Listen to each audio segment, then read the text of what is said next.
Hello hello hello. नमस्कार मेरे प्यारे बच्चों, जय हिंद, जय भारत, भारत माता की जय। मेरे प्यारे उत्तर प्रदेश के चैंपियंस, मैं आपके सामने फिर एक बार आपके लिए हाजिर हूँ। चैंपियंस का मतलब मेरा उत्तर प्रदेश के यूपीएसआई से है।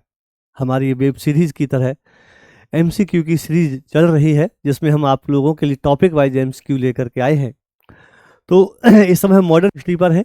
एंशिएंट हिस्ट्री और मिडिवल हिस्ट्री की बात पूरी करने के बाद में हम मॉडर्न हिस्ट्री पर हैं, और टॉपिक वाइज जो है एमसीक्यूज हैं ये फॉर यूपीएसआई यूपीएसआई के लिए है। टॉपिक आज का हमारा है भारत में अंग्रेजी शक्ति का विस्तार, और मॉडर्न हिस्ट्री में ये हमारा दूसरा लेक्चर है। हम जो है इससे पहले भारत में अंग्रेजी कंपनी का आगमन नामक टॉपिक कर चुके हैं। अब हम जो है उस टॉपिक के बाद में अंग्रेजों ने तो कौन सा टॉपिक कर चुके हैं, हम ये टॉपिक कर लिए हैं भारत में यूरोपियन कंपनियों का आगमन। इसके हम टॉपिक वाइज एमसीक्यू कर चुके हैं। अब हम जो टॉपिक करने के लिए जा रहे हैं वो जो है विस्तार वाला है। तो चलिए आपको विस्तार से जो है विस्तार की कहानी को जो है समझाते हैं। भारत में अंग्रेजी कंपनी का जो है विस्तार जो है होता है। क्वेश्चन नंबर 1 हम जो है ले लेते हैं आप लोगों के लिए। क्वेश्चन नंबर 1, भारत का प्रथम गवर्नर जनरल था? तो इसका सही आंसर है लॉर्ड विलियम बेंटिंग। ठीक है, ये लॉर्ड विलियम बेंटिंग वही बेंटिंग है जिन्होंने सती प्रथा पर प्रतिबंध जो है लगाया था। किसके कहने से प्रतिबंध लगाया था, ये भी क्वेश्चन आता है। राजा राम मोहन राय के कहने से सती प्रथा पर प्रतिबंध जो है लगाया था। बहुत बढ़िया बात है। अब भारत का प्रथम गवर्नर जनरल कहाँ कैसे आया, इसका भी जो है एक कॉन्सेप्ट है समझने के लिए। समझो, देखो, बंगाल का पहला गवर्नर जनरल, ठीक है, फिर बंगाल का अंतिम गवर्नर जनरल। तो बंगाल का जो पहला गवर्नर जनरल था वो रॉबर्ट क्लाइव था, और अंतिम जो गवर्नर जनरल था वो वारेन हेस्टिंग्स था। और वही वारेन हेस्टिंग्स फिर प्रमोशन होकर के फिर बन गया था गवर्नर जनरल बंगाल का, भारत का नहीं। तो बंगाल का पहला गवर्नर जनरल और बंगाल का अंतिम गवर्नर जनरल जो है बन गया था। तो बंगाल का जो पहला गवर्नर जनरल वारेन हेस्टिंग्स बना, अर्थात कैसे समझेंगे कि ये वाला व्यक्ति ही इस वाली पोस्ट पर आकर के बैठ गया। ठीक है, और अंतिम जो गवर्नर जनरल जो बना बंगाल का वो बना था वारेन हेस्टिंग्स।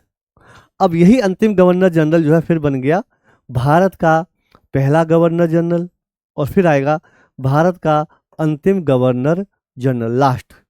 तो अंतिम वाला था, यहाँ पर ये पहला आ गया, अर्थात बंगाल का अंतिम गवर्नर जनरल और भारत का पहला गवर्नर जनरल दोनों एक ही व्यक्ति हैं।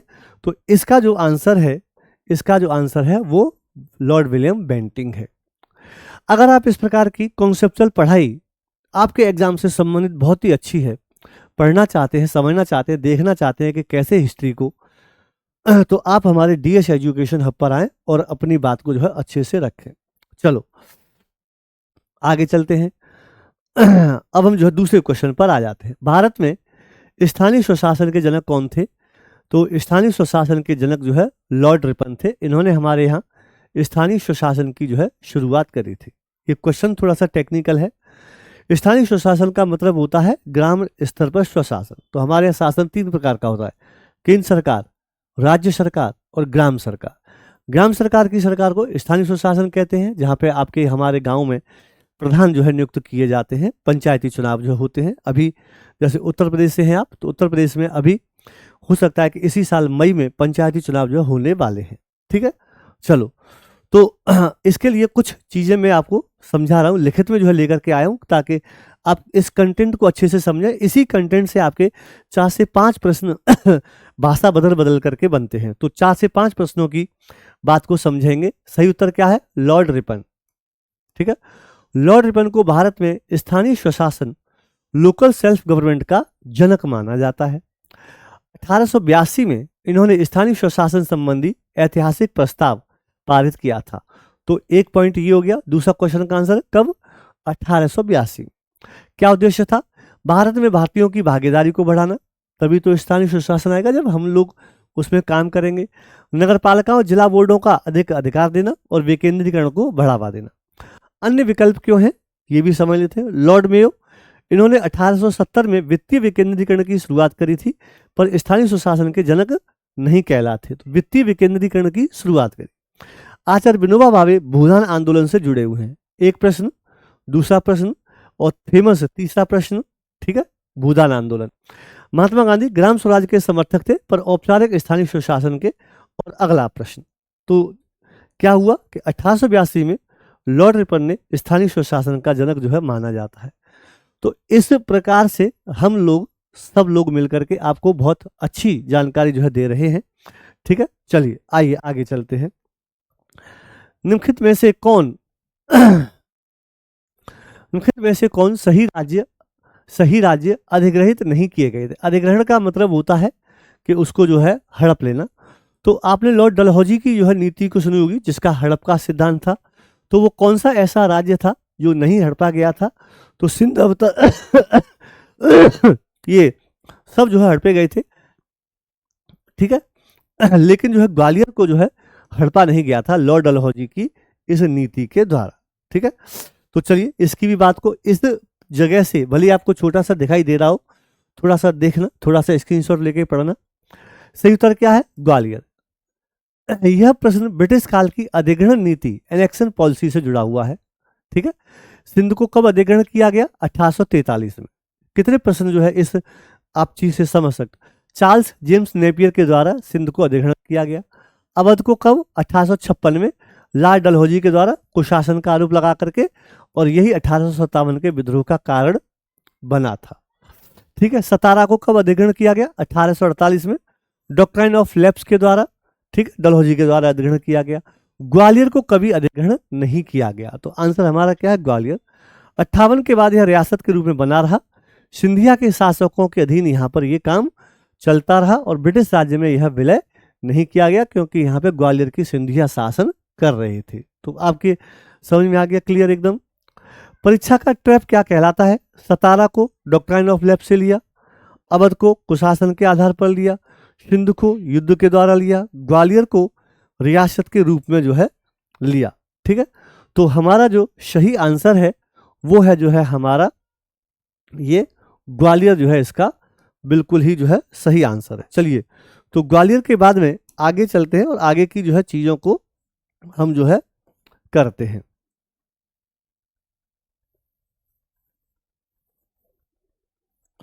ठीक है तो इसका सही आंसर हो गया ग्वालियर।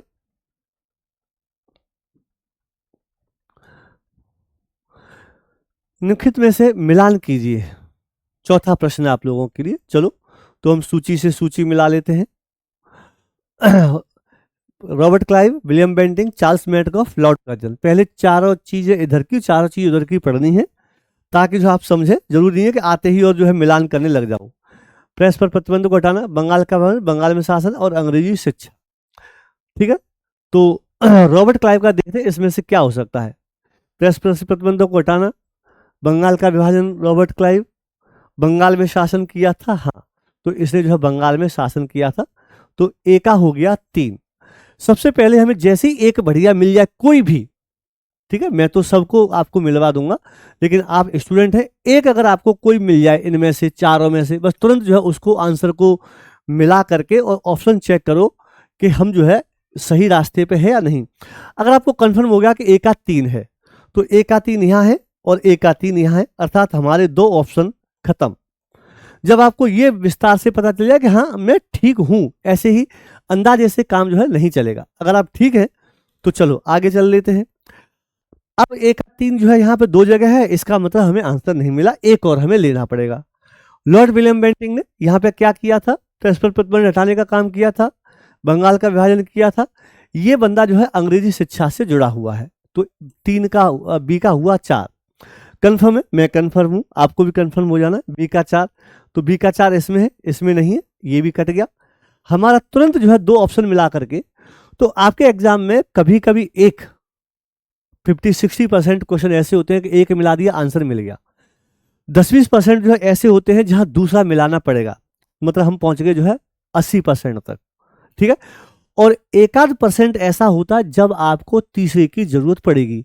तो आप सबको नहीं मिलाएंगे, पहले एक मिला करके जो हट जाएंगे उनको हटाना है। जो बच जाएंगे उसमें से फिर दूसरे पर ही जैसे आप आओगे आपका आंसर जो है मिल जाएगा। ठीक है, तो हमारा आंसर जो हो गया ये 3 हो गया, क्योंकि अब यहाँ तो हम प्रैक्टिस कर रहे हैं, एग्जाम नहीं है। तो चलो, चार्ल्स मेडकॉफ जाना जाता है प्रेस पर प्रतिबंध हटाने के लिए। चार्ल्स मेडकॉफ को भारत में प्रेस का मुक्तिदाता कहा जाता है। तो इसका हो गया एक। लॉर्ड कर्जन को बंगाल का विभाजन जो 1905 में किया था उसके लिए जाना जाता है। तो अब आप कहेंगे कि सर आपको तो सब आते हैं, हम कैसे करें? तो भैया आप पढ़ भी तो रहे हो कहीं ना कहीं, या तो हमारे यहाँ पढ़ रहे हो या दूसरी जगह पढ़ रहे हो, तो पढ़ तो रहे हो ना। चलो आगे चलते हैं। ब्रिटिश साम्राज्यवाद के दौरान भारत का आर्थिक अपवाह क्या था? भारत का आर्थिक अपवाह क्या था? आर्थिक अपवाह का सिद्धांत किसने प्रस्तुत किया था? तो इसका सही आंसर गांधी जी, दादा भाई नेहरू जी, गोपाल कृष्ण गोखले। तो इसका आर्थिक जो अपवाह का सिद्धांत है, इसका सही आंसर हमारे दादा भाई नेहरू जी हैं। अब ये पहले है क्या ये समझ लो। दादा भाई नेहरू जी ने अपनी किताब में ये लिखा था कि अंग्रेज हमारे यहाँ से ऐसा पैसा लेकर के जाते हैं जो हमारे यहाँ का नहीं जाना चाहिए। जैसे अंग्रेज नौकरी तो कर रहे हैं ब्रिटिश सरकार की, लेकिन उनकी सैलरी दी जाती है भारत के पैसे से, तो ये कोई तुक नहीं बनता। मान लो अमेरिका के सैनिकों को सैलरी आज भारत के यहाँ से दी जाए, कोई तुक बनता है? तो इसे जो है कहा गया था आर्थिक अपवाहन का सिद्धांत, यानी कि पैसा जो है, पैसे का अपवाह हो रहा है, जा रहा है। ठीक है, तो चलिए आइए इसके बारे में कुछ अच्छी अच्छी जानकारी। तो ये जो है दादा भाई नेहरू जी ने जो है दिया था। चलो आगे चलते हैं। ब्लैक होल एपिसोड किस युद्ध से पहले की घटना है? तो ब्लैक होल एपिसोड प्लासी के युद्ध से पहले की घटना है। जब अंग्रेज नहीं माने तो सिराजुद्दौला उनके किले को तोड़ने के लिए कलकत्ता पहुंचा और वहां से कुछ अंग्रेजों को जो है गिरफ्तार करके ले आया, कुछ को वहीं मार दिया, कुछ भाग गए। तो 146 लोगों को जो कलकत्ता का जो राजा था जिसने प्लासी के दिन लड़ा था, सिराजुद्दौला ले आया। उसमें से 123 मर गए और केवल 23 ही जो है जिंदा बचे थे। एक छोटे से कमरे में बंद करके रख दिया था। इसे हमारे इतिहास में काल कोठरी की घटना या ब्लैक होल इंसिडेंस जो है कहा जाता है। ठीक है, तो ये प्लासी के युद्ध से पहले की घटना है। इसके बाद में जो है प्लासी का युद्ध जो है हुआ था। ठीक है, जहां तक दादा भाई नेहरू जी की बात है, इनको grand old man of India भी कहा जाता है। क्या कहा जाता है? Grand old man of India कहा जाता है। एक आध बात मैं इनके बारे में बता देता हूं। इनकी वो जो फेमस जो बुक है उसका नाम है poverty and un British rule in India. इतना तो याद कर ली दो, poverty and un British rule in India. Poverty and un British rule in India, ये जो है इनकी किताब का नाम है। ठीक है, चलो आगे चलते हैं। 1858 में भारत के प्रथम वायसराय और अंतिम गवर्नर जनरल कौन थे? अब देखो, अगर मैं इस चीज को लेकर के आपको अगर पहले वाले प्रश्न पर लेकर के चलूं तो जो है यहीं पे जो है देखो, तो भारत का प्रथम गवर्नर जनरल, भारत का अंतिम गवर्नर जनरल। इसके आगे आता है वायसराय, भारत का पहला वायसराय और भारत का अंतिम वायसराय। तो यहाँ का जो बंगाल का जो पहला गवर्नर जनरल था वो तो रॉबर्ट क्लाइव था। अंतिम गवर्नर जनरल जो है लॉर्ड कैनिंग था, और लॉर्ड कैनिंग का प्रमोशन होकर के जो है ये बन गया था भारत का पहला वायसराय। और माउंटबेटन का नाम तो सुना है, वो भारत का अंतिम वायसराय जो है बन गया था। तो शायद प्रश्न पूछा है कि भारत का अंतिम गवर्नर जनरल और पहला वायसराय कौन था, शायद यही जो है पूछा है। चलो, तो भारत का प्रथम वायसराय और अंतिम गवर्नर जनरल उल्टा लिख दिया है आपको परेशान करने के लिए। होना यही चाहिए था, अंतिम गवर्नर जनरल जो कि प्रमोशन होकर वायसराय बना, तो उसका नाम है जो है लॉर्ड कैनिंग, जो है ये नाम है। ये लॉर्ड कैनिंग वही है जिसके समय में 1857 का बहुत अच्छा जो है विद्रोह हुआ था। ये विद्रोह से पहले भारत का गवर्नर जनरल था और विद्रोह के बाद में ये भारत का वायसराय जो है बन गया था, ऐसा आपको जानकारी होगी। ठीक है, भारत में टेलीग्राफ सेवा सर्वप्रथम किस गवर्नर जनरल के काल में जो है आई हुई थी? बहुत बढ़िया जो है प्रश्न है। तो लॉर्ड हेस्टिंग्स, डलहौजी, हार्डिंग और Canning. Answer Lord Dalhousie. Lord Dalhousie के समय में हमारे यहाँ टेलीग्राफ सेवा सर्वप्रथम हमारे यहाँ भारत में आई थी। ठीक है, तो थोड़ा सा 2-4 लाइनें मैं लेकर के आया हूँ, आपको दिखाई दे रही हो तो ठीक है, नहीं हो तो सुन लो और स्क्रीनशॉट लेकर के इस चीज़ को लिख लेना। सही आंसर लॉर्ड डलहौजी। भारत में टेलीग्राफ व्यवस्था की शुरुआत लॉर्ड डलहौजी के शासनकाल में हुई थी। 1851 में कलकत्ता के डायमंड हार्बर के बीच पहली कलकत्ता से और डायमंड हार्बर के बीच पहली प्रयोगात्मक टेलीग्राफ सेवा जो है बिछाई गई थी। कब? 1851 में। 1854 टेलीग्राफ नेटवर्क कलकत्ता, मुंबई, मद्रास और पेशावर तक विस्तारित किया गया था। 57 के विद्रोह के दौरान टेलीग्राफ सेवा हमारे लोगों ने उसको यूज करके अपना काम करने की कोशिश की। याद रखने योग्य क्या बिंदु है? डलहौजी आधुनिकरण का दौर जो है इसने शुरू किया। रेल टेलीग्राफ डाक सुधार किए, डॉक्ट्राइन ऑफ लैप्स इसने लेकर के आए और संचार व्यवस्था को जो है मजबूत किया। आंसर मिल गया। और इससे आपको 5 प्रश्न भविष्य में और मिलेंगे पक्का। ठीक है, देखो 5 कैसे, अभी पूरा पढ़ लेते हैं। लॉर्ड हेस्टिंग्स ने, ये मराठा युद्ध काल का है। रॉबर्ट हार्डिंग सिख काल का है। कैनिंग गवर्नर जनरल समय का है। तो ट्रिक क्या बनती है? रेल टेलीग्राफ डाक सुधार डलहौजी। पहला प्रश्न, दूसरा प्रश्न, तीसरा प्रश्न, चौथा प्रश्न, 5वां, 6वां, 7वां, 8वां, 10वां प्रश्न जो है आप एक क्वेश्चन के आंसर से कर सकते हो। ईस्ट इंडिया कंपनी की परमिटों का प्रयोग करने की कानूनी वैधता राज्य की आदेश पर निर्भर करती थी। वह आदेश किसके द्वारा पारित किया जाता था? तो वह परमिटों का प्रयोग किसके द्वारा पारित किया गया था? तो यह जो आंसर जो है जहांगीर के समय का है क्या, औरंगजेब के समय का है, सिराजुद्दौला के समय का है, या फारूक शेर के समय का है? तो यह आंसर या यह प्रश्न फारूक शेर के समय का। अब आपको प्रश्न भी समझना है, राजा भी दिए हुए हैं और उसमें यह भी ढूंढना है कि ये जो प्रश्न का जो बनावट है ये किस राजा के समय की है। तो उसका नाम है फारूक शेर। फारूक शेर ने 1717 में एक फरमान जारी किया था, ये उससे संबंधित जो है प्रश्न है। ठीक है, ईस्ट इंडिया कंपनी परमिट। अब मैं परमिट के बारे में आपको बता देता हूँ। अंग्रेज हमारे यहाँ के राजाओं से एक निश्चित भुगतान करके और एक निश्चित समय के लिए परमिट या पास ले लेते थे, जिसके माध्यम से वो अनलिमिटेड व्यापार एक जगह से दूसरी जगह समुद्र के माध्यम से या अंदरूनी क्षेत्रों से जो है किया करते थे। ठीक है, चलो में प्रथम क्या था? प्रथम क्या था? गोद लेने की नीति, सहायक संधि, स्थायी बंदोबस्त या दो सरकार का सिद्धांत? क्या था जो है इनमें से प्रथम? तो इसका सही आंसर जो है दो सरकार का सिद्धांत है, जिसे हम आपने पढ़ा होगा रॉबर्ट क्लाइव का द्वैध शासन। तो ये द्वैध शासन 1765 से लेकर के और 72-73 तक जो है चला था।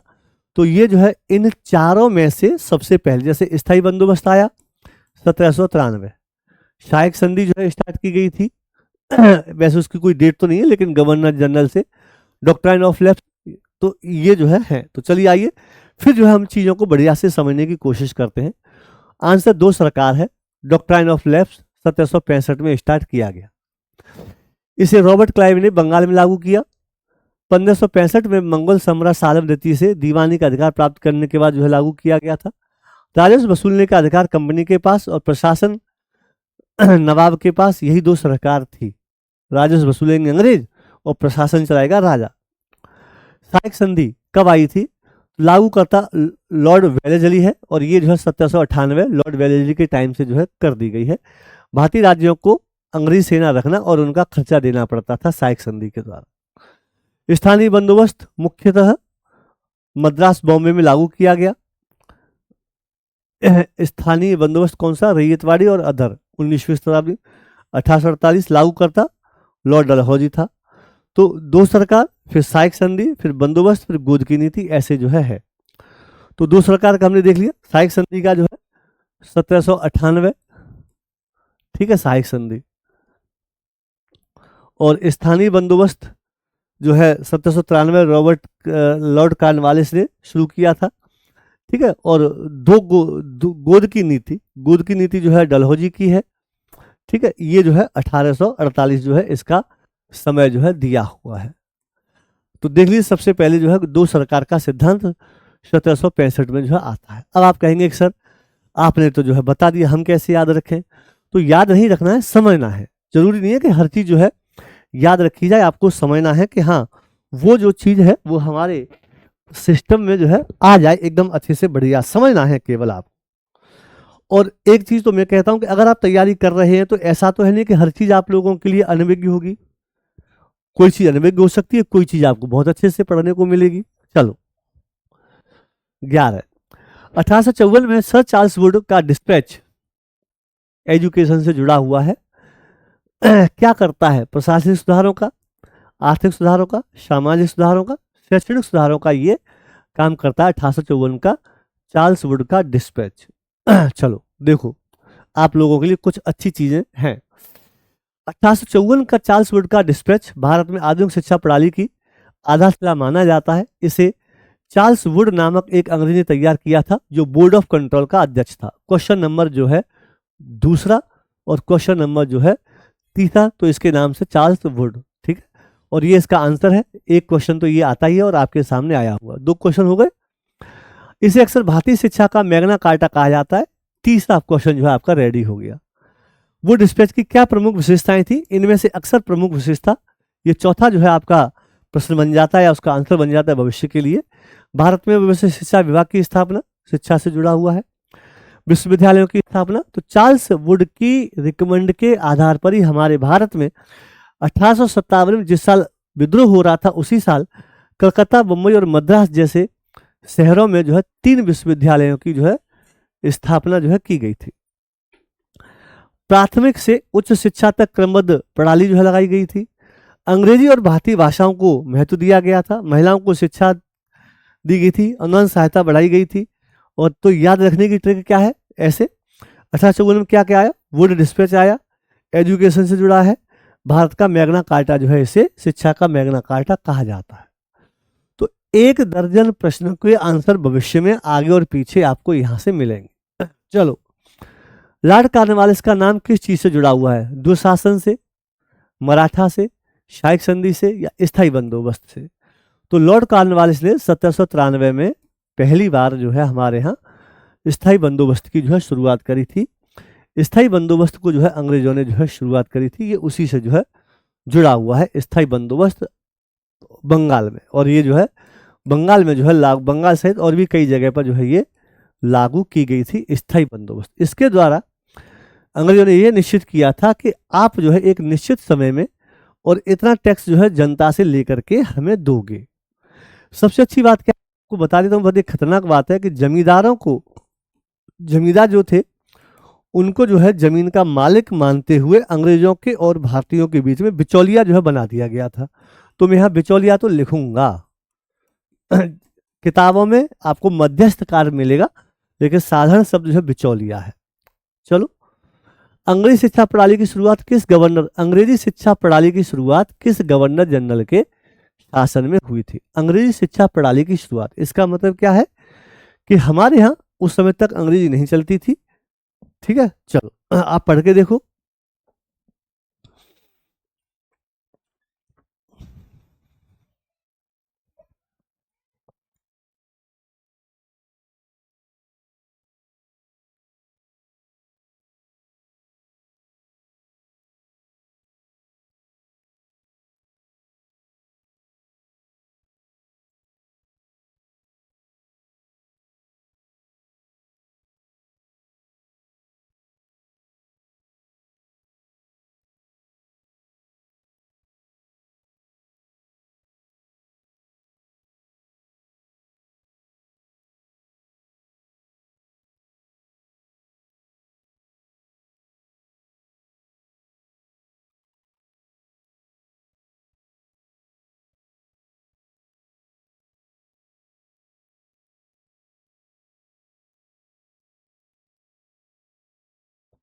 चलो, तो अंग्रेजी शिक्षा प्रणाली को किस गवर्नर जनरल ने, तो इसका सही आंसर है लॉर्ड विलियम बेंटिंग के समय में 1835 में पहली बार हमारे यहाँ अंग्रेजी को राजकीय भाषा के तौर पर इंट्रोड्यूस किया गया था। डेट याद कर लो, 1835। और और इसे जो है कहा गया था कि अब हमारे यहाँ अंग्रेजी में ही काम होगा। इसका उद्देश्य ये था कि भारत में अंग्रेजों को पढ़ा करके, भारत में भारतीयों को अंग्रेजी पढ़ा करके उनको इस काबिल बनाया जाए कि वो हमारे लिए काम कर सके। ठीक है, चलो, तो इसकी कुछ व्याख्या मैं जो है आपको लेकर के आया हूँ। आज हमने जो है इस हिस्ट्री के मॉडर्न सेक्शन में ये चीज़ शुरुआत करी है कि जो अच्छे प्रश्न हैं और उनकी व्याख्या थोड़ी अच्छी है, जहाँ से 5 प्रश्न, 6 प्रश्न, 7 प्रश्नों के आंसर और मिल सकते हैं, हम उनको एक छोटी सी व्याख्या देंगे एक ही पेज पर, छोटे शब्द बड़े शब्द जो भी होंगे। तो लॉर्ड विलियम बेंटिंक है। भारत में अंग्रेजी शिक्षा प्रणाली की औपचारिक शुरुआत लॉर्ड विलियम बेंटिंक के शासनकाल में जो 28 से 35 तक था, और यही लॉर्ड विलियम बेंटिंक है जो कि बंगाल का अंतिम गवर्नर जनरल है और भारत का पहला गवर्नर जनरल है। ये मैं आपको बता चुका हूँ। वर्ष 1835 में शिक्षा को, अंग्रेजी शिक्षा को माध्यम बनाने की शुरुआत हुई थी। डेट आ गए, दूसरा प्रश्न का आंसर जो है आपको मिल गया। यह निर्णय लॉर्ड मैकाले, एक और अंग्रेज का नाम आ गया, लॉर्ड मैकाले ने जो है ये काम जो है किया था। भारत में एक ऐसा वर्ग तैयार करना जो रंग रूप से भारतीय हो और विचारों से जो अंग्रेजी हो। इसका उद्देश्य था कि जो कुछ लोग अंग्रेजों का समर्थन करते हैं उनको जो है अंग्रेजी सिखा करके और जो है उनको अपने पास जो है रखना है, उनको जो है अपने पास जो है रखना है। क्या है संबंधित तथ्य? 35 में अंग्रेजी शिक्षा नीति बनी, मैकाले को जिम्मेदारी दी गई थी।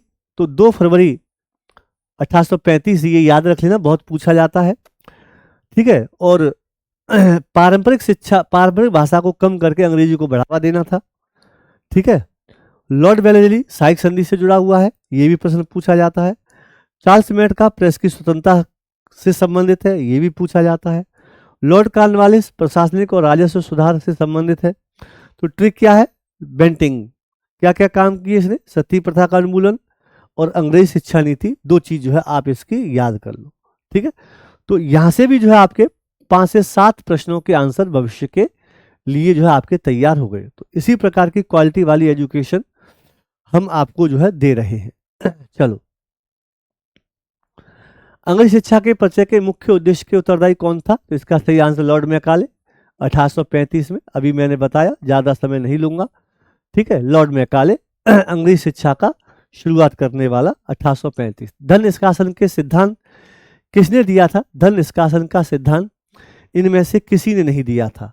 धन निष्कासन का सिद्धांत दादा भाई नौरोजी ने दिया था। आज का हमारा जो है ये एक प्रश्न था शुरुआत में, तीसरा चौथा ही प्रश्न था, ठीक है। तो चलो, वहां पर जो है व्याख्या नहीं दी थी, यहां पर मैं कुछ व्याख्या दे रहा हूं। छोटे छोटे शब्द हैं, कंटेंट ज्यादा है तो शब्द छोटे छोटे हैं, फिर भी जो है आप समझने की कोशिश करना। धन निष्कासन का सिद्धांत का परिचय और सबसे पहले दादा भाई नौरोजी ने दिया था। इनकी पुस्तक का नाम poverty and un-British rule in India, मैंने वहां लिख दी थी। 1860 के दशक में उन्होंने ये विचार प्रस्तुत किया था, ठीक है। कैसे कैसे जो है पैसा हमारे यहाँ से ड्रेन होता था या धन का निष्कासन होता था, अंग्रेजों की वेतन के रूप में, अंग्रेजों के पेंशन के रूप में। मतलब नौकरी कर रहे हैं अंग्रेजों की और पैसा दे रहे हैं हम लोग, वाह क्या बात है। कंपनी का लाभ यहाँ से जा रहा है, होम चार्जेस जो है वो यहाँ से जा रहे हैं, व्यापार असंतुलन यहाँ से जो है जा रहा है। सर सैयद अहमद खान अलीगढ़ आंदोलन से जुड़े हुए हैं, ये भी प्रश्न पूछा जाता है। महात्मा गांधी जी के बाद के आर्थिक शोषण की आलोचना की, पर ड्रेन के मूल, गांधी ने शोषण तो की लेकिन ये नहीं दिया था। तो ड्रेन थ्योरी का क्या बनता है? दादा भाई नौरोजी। तो दादा भाई नौरोजी जो है हमारे धन निष्कासन सिद्धांत से जाने जाते हैं। इन्होंने आलोचना की, 2 जगह महात्मा गांधी दे दिया है, बताओ। सर सैयद अहमद खान जो है अलग ही जो है। तो चलो, क्वेश्चन का आंसर हो गया। क्वेश्चन नंबर 16, वेलवी आयोग के सदस्य के रूप में से कौन इंग्लैंड कभी नहीं गया? गोपाल चंद्र गोखले इंग्लैंड गए थे। बाल गंगाधर तिलक, महात्मा गांधी, स्वामी विवेकानंद, इनमें से कोई नहीं। सही आंसर है जी के गोखले, गोपाल कृष्ण गोखले। बता दूं मैं आपको, ये गांधी जी के गुरु थे, ये गांधी जी के गुरु जी थे ये, ठीक है, गोपाल कृष्ण गोखले। शायद आपको नहीं पता होगा, सर्वेंट ऑफ इंडिया एक सोसाइटी जो है इन्होंने बनाई थी, याद कर लो। गांधी जी के गुरुजी का नाम गोपाल कृष्ण गोखले, राजनीतिक गुरु थे ये।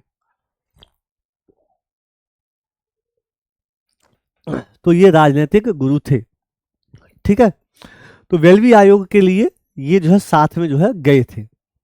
चलो, गोपाल कृष्ण गोखले, वेलवी आयोग का गठन 1895 में ब्रिटेन द्वारा भारत के वित्तीय मामलों, विशेषकर होम चार्जेस और धन निष्कासन की जांच के लिए किया गया था। जब दादा भाई नौरोजी ने आरोप लगाया था तब, तो दादा भाई नेहरू जी ने आरोप कब लगाया, अभी क्वेश्चन आया है, तो 1810 1860 के आसपास जो है इन्होंने आरोप लगाना शुरुआत करी थी, और इस चीज पर आयोग बनाने के लिए अंग्रेजों को 35 साल लग गए। कितने जो है ताज्जुब की बात है। ठीक है, तो होम चार्जेस और धन निष्कासन की जांच के लिए किया गया था। इस आयोग के समकक्ष भारतीय पक्ष रखने के लिए गए थे। इसमें गोपाल कृष्ण गोखले सबसे प्रमुख थे। उन्होंने वहां भारत के वित्तीय शोषण और राजस्व नीतियों की आलोचना की। क्या क्या बात थी, वेलवी आयोग 1895 में बना। मुद्दा, भारत से पैसा बाहर जा रहा है, इसको कैसे रोका जाए। उदारवादी नेताओं ने आर्थिक शोषण का मुद्दा उठाया था।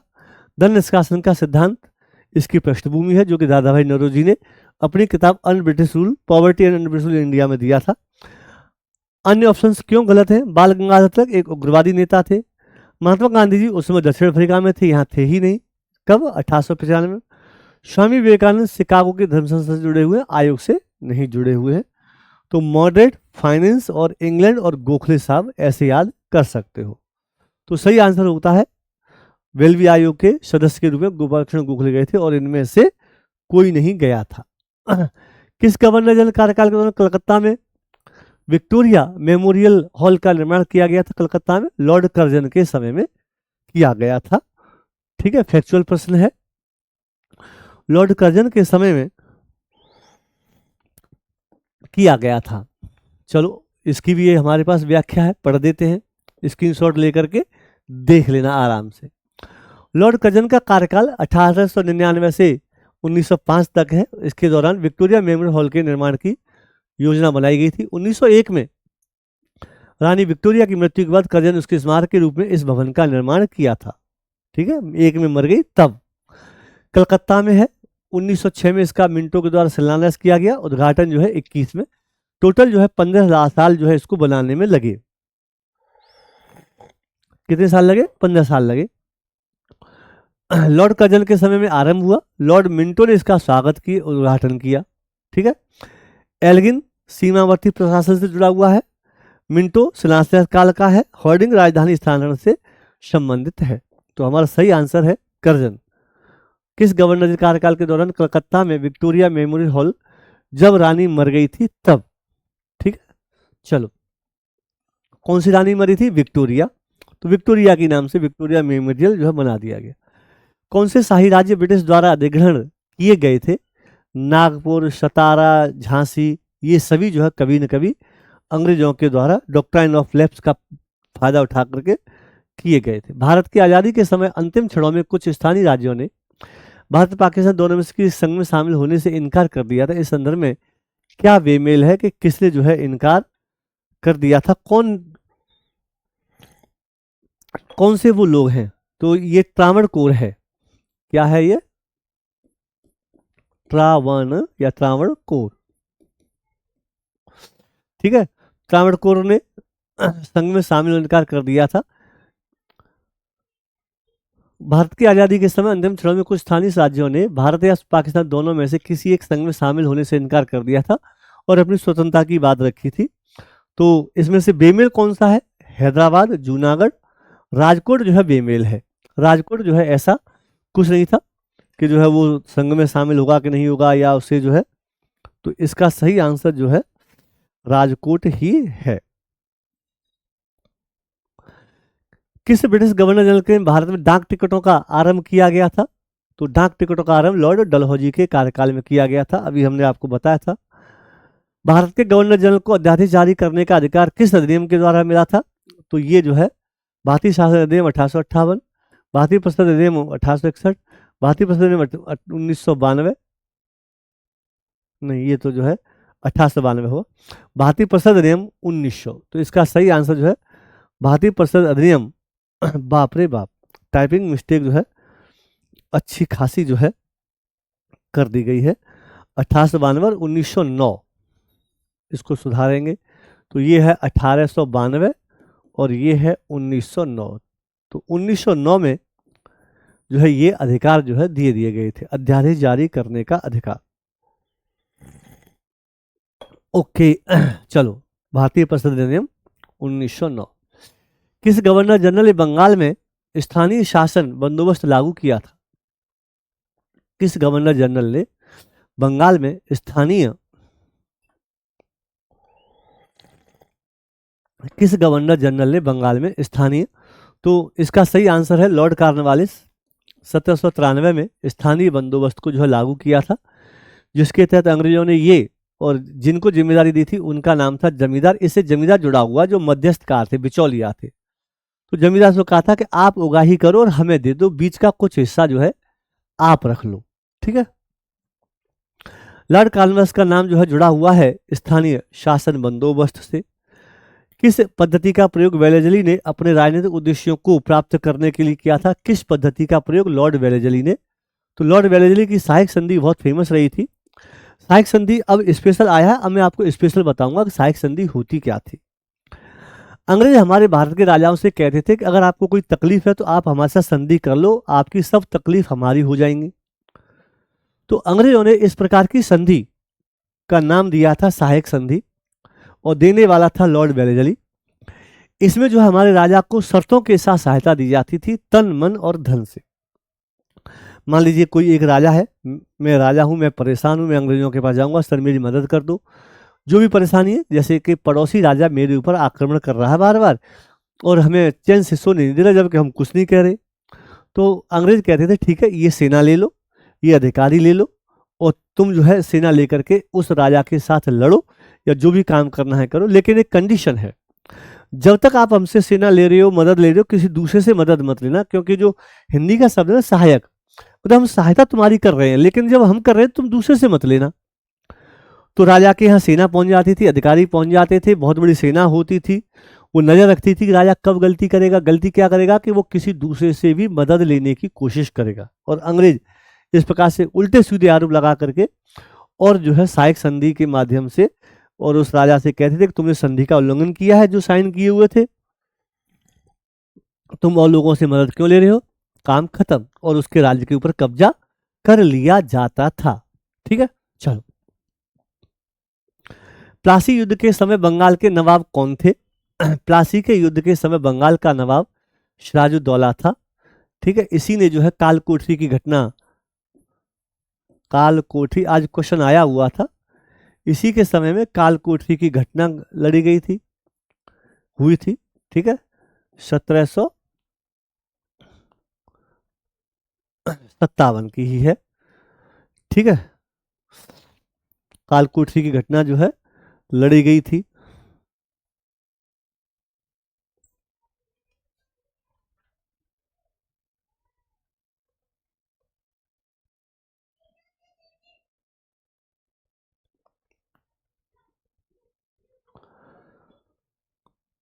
चलो तो 56 जो है कर देते हैं। ठीक है, इसमें क्या हुआ था कि 146 लोगों को लेकर के आया था, 123 मर गए थे और 23 ही केवल जो है जिंदा बचे थे।